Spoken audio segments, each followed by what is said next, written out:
Budget కేటాయింపుల్లో కేంద్రం తెలంగాణ పట్ల కక్షపూరితంగా వ్యవహరించిందన్నారు వనపర్తి ఎమ్మెల్యే మేఘారెడ్డి. ఏపీ, బీహార్లకే ప్రాధాన్యత ఇచ్చారని ఆరోపించారు. ఏపీలోని పోలవరంకు నిధులు కేటాయించిన కేంద్రం తెలంగాణలోని పాలమూరుకు ఎందుకు నిధులు ఇవ్వలేదని ప్రశ్నించారు. రుణమాఫీపై కేసీఆర్ మాటలను రైతులు పట్టించుకోరన్నారు. ఎన్నికల్లో ప్రజలు స్పష్టమైన తీర్పిచ్చినా బీఆర్ఎస్ నేతల్లో మార్పు రాలేదంటున్న ఎమ్మెల్యే మేఘారెడ్డితో పాలమూరు ప్రతినిధి ప్రదీప్ ఫేస్ టు ఫేస్. కేంద్ర ప్రభుత్వం ఏదైతే బీజేపీ సర్కార్ నిన్ననే కేంద్రానికి సంబంధించి బడ్జెట్ ప్రవేశపెట్టింది. దీంట్లో తెలంగాణ రాష్ట్రానికి అన్యాయం జరిగిందంటూ ఒకవైపు కాంగ్రెస్ ప్రభుత్వం, తర్వాత ఎమ్మెల్యేలు కూడా చెప్పిన నేపథ్యంలో నిన్ననే ముఖ్యమంత్రి రేవంత్ రెడ్డి గారు కూడా అసెంబ్లీలో తీర్మానం చేసి ప్రధానమంత్రికి పంపాలన్న నిర్ణయానికి వచ్చారు. దీని మీద మనతో మాట్లాడడానికి వనపర్తి శాసనసభ్యులు తోడి మేఘారెడ్డి గారు ఉన్నారు. వారిని అడిగి మరిన్ని విషయాలు తెలుసుకునే ప్రయత్నం చేద్దాం. సార్, ప్రధానంగా కేంద్ర ప్రభుత్వం నిన్న ప్రవేశపెట్టిన బడ్జెట్ తెలంగాణకు అన్యాయం జరిగింది అని అంటున్నారు. మరోవైపు బీజేపీ ఎంపీలు కానీ ఎమ్మెల్యే దీనికి సంబంధించి ఇది పూర్తి స్థాయి బడ్జెట్, అన్ని రాష్ట్రాలకు సమానంగా చూస్తాం, కేంద్ర ప్రభుత్వం అన్ని రాష్ట్రాలకు సమానంగా చూస్తుంది, తెలంగాణకు కూడా న్యాయం చేస్తామంటున్నారు. దీని మీద మీరు ఏమంటారు? వాళ్ళు బీజేపీ వాళ్ళు ఏం చెప్తున్నారో పక్కన పెడితే మీరు కూడా చూసినారు, బడ్జెట్ హైలైట్ చూసినారు, బడ్జెట్ లైవ్ లో వచ్చింది, అందరు చూస్తున్నారు. ఆంధ్రప్రదేశ్ రాష్ట్రము, బీహార్ రాష్ట్రం, ఆ రెండు వాళ్ళు ఇట్లా వాళ్ళ బేస్ మీద రెండు కుర్చీలకు వాళ్ళు రెండు కాళ్ళలాగా అనమాట. వాళ్ళిద్దరు ఎక్కడ తప్పుకుంటారో కుర్చీ ఎక్కడ పడిపోతుందని. ఈ ప్రజల బడ్జెట్ కాదు, ఇది కుర్చీ budget, Chandrababu budget, Nitish Kumar budget. ఇక్కడ ఉన్న ఎంపీలు 8 మంది, అందులో 2 సెంట్రల్ మినిస్టర్స్ ఉన్నారు. వాళ్ళందరూ గట్టిగా మోడీ గారితో కొట్లాడాలి. మాతో పాటు మా 8 మంది కాంగ్రెస్ ఎంపీలు మా అందరం కలిసి మేము కూడా వస్తాం, మీరు కూడా వచ్చి ఈ ప్రభుత్వం మీద కొట్లాడాలి. తెలంగాణకు గుడ్డు ఇచ్చారు, ఏమి ఇవ్వలేదు. తెలంగాణకు ఒక్క ప్రాజెక్ట్ ఇవ్వలేదు, ఒక కథ ఇవ్వలేదు. జనరల్ గా వచ్చి ఆ రెగ్యులర్ స్కీమ్స్ ఎట్లాగో వస్తాయి. అందులో మేము కట్టే ట్యాక్స్, తెలంగాణ కట్టే ట్యాక్స్, దానికి ట్యాక్స్ యథావిధిగా ఏ రాష్ట్రానికి ఎన్ని ఇస్తారో అన్ని ఇస్తారు. అది కాదు, తెలంగాణకి ఎవరు రైల్వే లైన్ ఇచ్చారా, ఓ కోచ్ ఫ్యాక్టరీ, ఇంకేదైనా ఇండస్ట్రీ ఇచ్చారా, ఇంకేదైనా చేసిరా, ఏమి ఇవ్వలే. ఈ బడ్జెట్, ఈ బీజేపీ బడ్జెట్ మేము వ్యతిరేకిస్తున్నాం, మేము ఖండిస్తున్నాం. ఏదైతే ఏపీ ప్రభుత్వానికి అంటే అమరావతికి సంబంధించి 15,000 కోట్లు, తర్వాత పోలవరానికి కూడా నిధులు కేటాయి. ఇక్కడున్న పాలమూరు రంగారెడ్డి కానీ, ఉమ్మడి పాలమూరు జిల్లాకు సంబంధించి ప్రాజెక్టులకు కానీ ఏ ఒక్క రూపాయి కూడా ఇవ్వలేదు.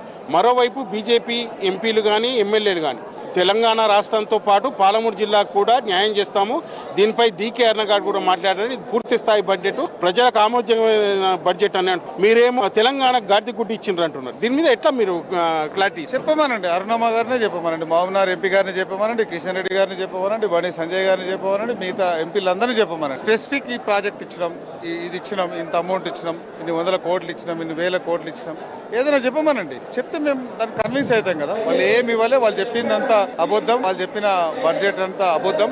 ఓన్లీ ఫర్ అక్కడ పోలవరానికి ఇచ్చారు. పోలవరానికి ఇచ్చినప్పుడు పాలమూరు రంగారెడ్డికి ఇవ్వాలి కదా, పాలమూరు రంగారెడ్డికి ఇవ్వాలా, క్యాపిటల్ కి ఇచ్చారు. వాళ్ళు హైదరాబాద్ మాకు కూడా ఇవ్వాలి కదా, క్యాపిటల్ డెవలప్మెంట్. ఏమి ఇవ్వలే. తెలంగాణ యాక్ట్, ఆంధ్ర యాక్ట్, ఆంధ్ర విభజన తెలంగాణ యాక్ట్ అనేది ఇద్దరికి పడుతుంది. సో చంద్రబాబు నాయుడు వాళ్ళు ఇచ్చే మద్దతు వాళ్ళ ఎంపీల మీద వాళ్ళు డిపెండ్ అయి ఉన్నారు కాబట్టి ఆ గవర్నమెంట్ ను, ఆ పార్టీని కాపాడుకోవడానికి, ఆ కుర్చీ కాపాడడానికి వాళ్ళకి ఇచ్చిన తప్పితే తెలంగాణకు చాలా అన్యాయం చేసింది. ఏదైతే గతంలో కూడా బీజేపీ ఏదైతే కేంద్ర ప్రభుత్వం ప్రవేశపెట్టినప్పుడు తెలంగాణకు పూర్తి స్థాయి న్యాయం చేస్తామంటారు. మళ్ళోసారి కూడా మొండి చేయి చూపిస్తున్నారంటున్నారు. మరోవైపు బీజేపీ అంటే బండి సంజయ్ గారి తెలంగాణకు పూర్తి స్థాయిలో న్యాయం చేస్తాం, మోదీ గారు ప్రత్యేక దృష్టి తెలంగాణపై పెట్టారు కాబట్టి ఈసారి 8 సీట్లు వచ్చాయి. రాబోయే రోజుల్లో కూడా తెలంగాణ రాష్ట్రంలో ప్రభుత్వం ఏర్పాటు చేసి పూర్తి స్థాయిలో తెలంగాణ అభివృద్ధి చేసేందుకు కూడా మేము ప్రయత్నిస్తాము, పోరాడతామంటూ కూడా చెప్తున్నారు. మరోవైపు మీరేమో తెలంగాణకు ఈ బడ్జెట్ లో గుండు సున్నా ఇచ్చారని మీరు అంటున్నారు. ఎట్లా మీరు దీన్ని ఫైట్ చేయబోతున్నారు? ఏం తదుపరి చర్యలు మీ ఏముంటాయి? నవంబర్ లో జరిగిన ఎన్నికల్లోనేమో ఇక్కడ కాంగ్రెస్ పార్టీని ఆశీర్వదించారు, కాంగ్రెస్ పార్టీని దీవించారు. అదే ప్రజలు తెలంగాణ రాష్ట్రంలో బీఆర్ఎస్ ను బొందబెట్టి సెంట్రల్ లో బీజేపీ వస్తే తెలంగాణ రాష్ట్రానికి కొన్ని నిధులు వస్తాయి, కొన్ని ఫ్యాక్టరీలు వస్తాయని ఇక్కడ 8 మంది ఎంపీలను గెలిపించారు. నాకు తెలిసి ఆల్మోస్ట్ నెంబర్ 2కి తీసుకొచ్చారు ఆ పార్టీని. ఆ ప్రజలకు ఇచ్చిన గౌరవం ఏంటి, ప్రజలకు ఇచ్చిన పనులేంటి? వాళ్ళు ఏమి ఇవ్వలేదు. వాళ్ళు చెప్పేదంతా అబద్ధం, వాళ్ళు చేసేదంతా అబద్ధం. ఓట్లు వేయించుకొని తెలంగాణ ప్రజలను మోసం చేసినారు. రాబోయే రోజులలో లోకల్ బాడీ ఎలక్షన్స్ కానీ వేరే ఎలక్షన్స్ ఏ వచ్చినా బీజేపీ పార్టీకి కర్రు కాల్చి వాత పెడతారు. కేసీఆర్ నిన్ననే ప్రకటించి రైతు రుణమాఫీ అనేది పూర్తిగా బూటకం, ఇది కాంగ్రెస్ పార్టీ తెలంగాణ రాష్ట్ర ప్రజలను మభ్యపెడుతున్నది. మరో కోణంలో చూస్తే ఇది పూర్తి స్థాయి కాంగ్రెస్ ప్రభుత్వం చేస్తున్న రైతులకు చేస్తున్న అన్యాయం అంటున్నారు. దీని మీద మీరేమంటారు? రైతు రుణమాఫీ అనేది మీకు అందరికీ తెలుసు, మీకుంది కదా లోన్, మీకు మాఫ్ అయిందా, మెసేజ్ వచ్చిందా? తెలంగాణ రైతులను అడిగితే తెలుస్తుంది. ఆయన ఒక ఫామ్ హౌస్లో, ఈడో ఉన్నాడు ఒక ఫామ్ హౌస్లో కూర్చొని రైతులకు జరగలేదంటే ఎట్లా? ఇప్పుడు 1,00,000 రుణమాఫీ లోపు 7,000 కోట్లు చేసినాం. మళ్ళీ 1 వీక్లో 1.5 ల్యాక్ ఉన్న రైతులకు చేస్తాం, తర్వాత 2 lakhs ఉన్నకి చేస్తాం. మొత్తం 3 విడతలు అయిపోయిన తర్వాత ఎవరికి రాలేదో ఆ కేసీఆర్ గారిని, ఇక్కడ ఉన్న నిరంజన్ రెడ్డి గారిని, వాళ్ళ ఇద్దరిని మా రైతులను మా దగ్గరికి పంపించమని మేము దగ్గరుండి బ్యాగ్ తీసుకెళ్లి చేపించే బాధ్యత మేము చేస్తాం. వాళ్ళు అనవసరంగా సొల్లు కబుర్లు మాట్లాడకుండా వాళ్ళకి ప్రజలు రెస్ట్ ఇచ్చి ఇంట్లో వండుకుంటే బెస్ట్. రైతు భరోసాపై కూడా బీఆర్ఎస్ ప్రభుత్వం ఏదైతే గత బీఆర్ఎస్ పూర్తిస్థాయి అంటే ఇప్పటికీ ఇప్పుడు ఒకటి ఇంకా ఒకటి అంటే 2 రైతు భరోసా ఇవ్వాల్సి ఉంది. కాబట్టి దీన్ని దాటవేసేందుకు ఒకటికి మేము ఇస్తామంటున్నారు. ఇది పూర్తి స్థాయిలో ఇవ్వరు, కాంగ్రెస్ ప్రభుత్వం చెప్తున్నాయని మోసపు మాటలు అంటున్నారు. డిసెంబర్లో గవర్నమెంట్ ఫామ్ అయింది.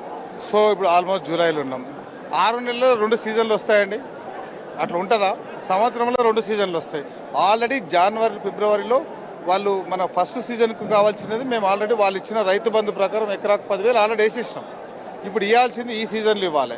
ఈ సీజన్లు ఇవ్వాల్సింది మేము ఇచ్చిన ఎలక్షన్ మేనిఫెస్టోలో మేము ఇచ్చిన గ్యారంటీలో ఎకరాకు 15,000 రైతు భరోసా అని పేరు పెట్టి మేము కమిట్ అయినాం.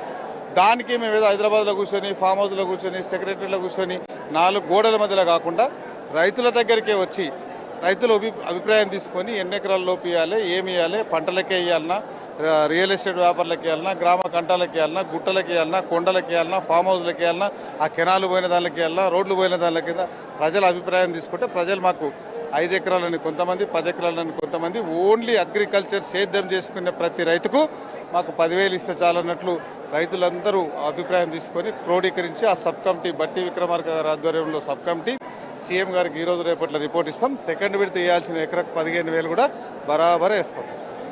ఇది మేఘారెడ్డి గారు చెప్తున్నది. ఏదైతే కేంద్ర ప్రభుత్వం ప్రవేశపెట్టిన బడ్జెట్ పూర్తి స్థాయిలో తెలంగాణకు అన్యాయంగా ఉందంటూ తెలంగాణ రాష్ట్రానికి పూర్తిగా గుండు సున్నా ఇచ్చారంటున్నారు. దీని